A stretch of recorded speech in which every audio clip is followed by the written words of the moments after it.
अस्सलाम वालेकुम व्यूवर्स। अच्छा, तो आज मैं आप लोग के साथ थोड़ा पोस्टपोन के शेड कार्ड के रिलेटेड डिस्कस कर लेती हूँ। सबसे पहले हमारे पास ये नेचुरल की सीरीज़ आ जाती हैं, जो नेचुरल लेवल्स हैं आपके 1 से लेके 12 तक, ठीक है। उसके बाद हमारे पास आ जाती है पी की सीरीज़ जो इंटेंसीफायर्स भी होते हैं और लिफ्टर्स भी होते हैं, और साथ साथ इसको आप किसी भी कलर के साथ मिक्स करके वो शेड बना सकते हैं। फिर आपके पास आ जाते हैं M1, M3, M5 और M6 के न्यूट्रलाइज़र्स हैं।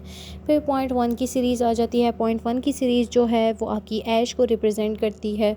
जहाँ पे भी आप ये देख लें कि 1 की सीरीज़ आ रही है तो वो आपको ऐश की सीरीज़ में डिफ़ाइन करता है। 6 आ रहा है तो ये वॉयलेट ऐश के अंदर चला जाता है टोन। फिर जब पॉइंट 7 और 1 आ रहा है तो ये आपका शेड ब्लॉन्ड की तरफ चला जाता है, ये ऐश ब्लॉन्ड का शेड कहलाएगा। उसके बाद जो पॉइंट 3 का जो सीरीज़ है वो आपकी गोल्ड को रिप्रेजेंट करेगा। इसी तरह आपका 38 का आ रहा है तो 8 का जो होता है वो कलर पर्ल में आता है, तो ये गोल्डन पर्ल में आ जाएगा क्योंकि इसके अंदर 3 भी ऐड है। उसके बाद हमारे पास आ जाता है पॉइंट 4 की सीरीज़। पॉइंट 4 की सीरीज़ के साथ वो कॉपर में रिप्रेजेंट होती है, 4 इंटेंस कॉपर के अंदर। फिर 5 जो है वो रेड के अंदर, 5 जो है वो रेडिश मतलब कि इंटेंस रेडिश के अंदर। फिर जो आपका शेड है पॉइंट 56 वो है महागनी का। महागनी जो है वो थोड़ा सा पर्पल और रेड का मिक्सचर होता है, क्योंकि इसके अंदर है ना ब्लू और रेड मिक्स होते हैं तो वो महागनी का शेड बनाते हैं। फिर वॉयलेट का शेड आ जाता है जिसके अंदर आपका ब्लू और रेड मिक्स है। अच्छा, 1.5 जो है वो वॉयलेट ब्लैक होता है। उसके बाद 1.6 जो है वो ब्लैक ब्लू होता है। ब्लैक ब्लू जो कलर है वो भी आपका है ना न्यूट्रलाइज़र के लिए यूज़ किया जा सकता है। इससे आप कॉपर पिगमेंट को बहुत अच्छे से है ना न्यूट्रलाइज़ कर सकते हैं। ये देखिए, ये ब्लू का शेड दे रहा है।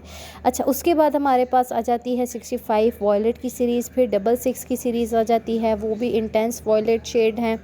फिर आपका जो है पॉइंट 7 की सीरीज़ आ जाती है। पॉइंट 7 जो है वो ब्लॉन्ड के अंदर आ जाता है। फिर पॉइंट 73 जो है वो आपका है ना गोल्डन ब्राउन की तरफ आ जाता है। फिर आपका 74 जो है वो कॉपर ब्राउन के अंदर आ जाता है। फिर आपका 75 वो चॉकलेट का शेड बन जाता है, और 77 जो है वो टबैको का शेड बन जाता है, क्योंकि इसके अंदर ब्राउन का शेड लाजमी डला हुआ है। पॉइंट 8 जो है वो पर्ल के अंदर आ जाता है, और पॉइंट जो 89 है वो पर्ल वॉयलेट के अंदर आ जाता है। तो ये जो है हमारे आईसी के कलर्स आ जाते हैं। ये इनफाइनाइट कलर्स होते हैं। आईसी 65, आईसी 60, आईसी 56 और आईसी 50, ये कॉपर और रेडिश टोन के अंदर मिक्सचर्स हैं। अच्छा, शेड कार्ड को पढ़ने का तरीका ये है कि आप उसका बैक साइड अगर खोलेंगे तो वहाँ पे आपको उसकी रेशोज़ मिलेंगी, जहाँ पे आप वो कहता है कि जहाँ पे आपकी शेड ओवर शेड लाना है, जहाँ ग्रे कलर नहीं है, मतलब जो ग्रे हेयर्स नहीं है, उसके अंदर आप 60 ग्राम की ट्यूब के अंदर 120 ml 10 वॉल्यूम आप डालेंगे और उसको 20 से 30 मिनट छोड़ेंगे। फिर उसके बाद जो है वो एक्स्ट्रा लाइटनिंग की तरफ वो कहता है कि 60 ग्राम की ट्यूब के अंदर 120 ml आप 30-40 डालेंगे, जो आप 30 से 45 मिनट छोड़ेंगे। ब्लीच के बाद जो है आप 60 ग्राम के अंदर 90 ml 20 वॉल्यूम डालेंगे और उसको 15 से 20 मिनट छोड़ेंगे, तो आपके बालों के अंदर कलर आ जाएगा। अगर आपका बाल मोटा है और ग्रे हेयर है तो उसके अंदर आप 60 ग्राम के अंदर 90 ml 20 वॉल्यूम डालेंगे और उसको 45 मिनट प्लस छोड़ेंगे, मतलब 50 मिनट तक भी अगर छोड़ते हैं तो वो आपके बालों में कलर आ जाएगा। उसके बाद आपका जो है शेड कार्ड का बैक साइड आ जाता है, वो आपका बताता है 1, 3, 4, 5, 6, 7, 8, ये जो है ऊपर वाली जो लाइन है वो लेवल्स हैं, और उसके बाद जो इस साइड पे दिए गए हैं वो सारे जो हैं शेड कार्ड के कलर्स हैं, जितने भी कलर्स हैं। उसके बाद वो कहता है कि जो आपका 1 से 3 लेवल है ब्लैक, उसके ऊपर आप 1 लेवल को किस तरह से अचीव कर सकते हैं। तो 1 अगर बाल है तो उसके ऊपर आप अगर 1 की ट्यूब को आप 20 वॉल्यूम के साथ लगाएंगे तो वो एग्जैक्टली शेड आ जाएगा। अगर आपके पास 3 लेवल का बाल है तो उस पर आप 4 लेवल की ट्यूब लगाएंगे 30 वॉल्यूम से, तो आपका जो है 3 का बाल बन जाएगा। अगर आपके पास कहते हो कि 4 लेवल का चाहिए तो आप 6 की ट्यूब 30 वॉल्यूम से लगाओगे तो आपके पास जो है 4 का लेवल अचीव हो जाएगा। जहाँ पे NN लिखा हुआ है वो मतलब है कि उसमें वो कलर नहीं आ सकता। लेकिन वो किस वाले बालों पे नहीं आ सकता, जो आपके 1 से लेके 3 लेवल तक के बाल हैं।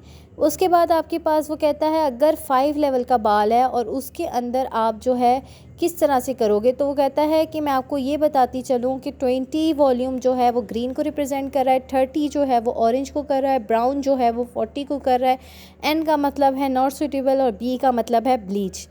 फिर मैं आप लोग को ये बताती चलूँ कि जो 5 लेवल है आपका, 5 लेवल को अगर आप कह लें कि 8.3 अचीव करना है, तो वो कहता है 5 लेवल पे 8.3 अचीव करने के लिए आप या तो 12.3 का शेड लें या 9.3 का शेड लें और उसको आप 40 वॉल्यूम के साथ लगाएंगे तो आपका 8.3 का शेड डायरेक्ट लिफ्टिंग के अंदर आ जाएगा। उसके बाद वो कहता है कि अगर आपने 9.3 लेना है या 10.3 लेना है, तो उस पे वो कह रहा है कि 5 लेवल वाले बालों पे वो डायरेक्ट नहीं हो सकता क्योंकि वो शेड नहीं आएगा। अगर आपका बाल 6 लेवल का है और आप कहते हैं कि 6 लेवल पे आपको 9 या 10 लेवल अचीव करना है, तो आप जो है ये करेंगे कि आप 9.3 या 12.3 को विद 40 वॉल्यूम लगाएंगे तो 9.3 अचीव होगा और 10.3 अचीव करने के लिए आप ब्लीच करेंगे और फिर 10.3 अचीव कर सकते हैं, लेकिन वो 40 वॉल्यूम के साथ है।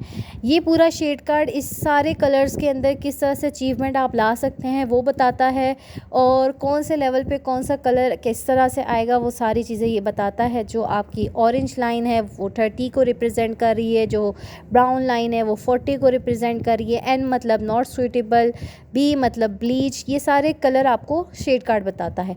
यहाँ पे हमारे शेड कार्ड के पढ़ने का तरीका ख़त्म होता है। अल्लाह हाफिज़।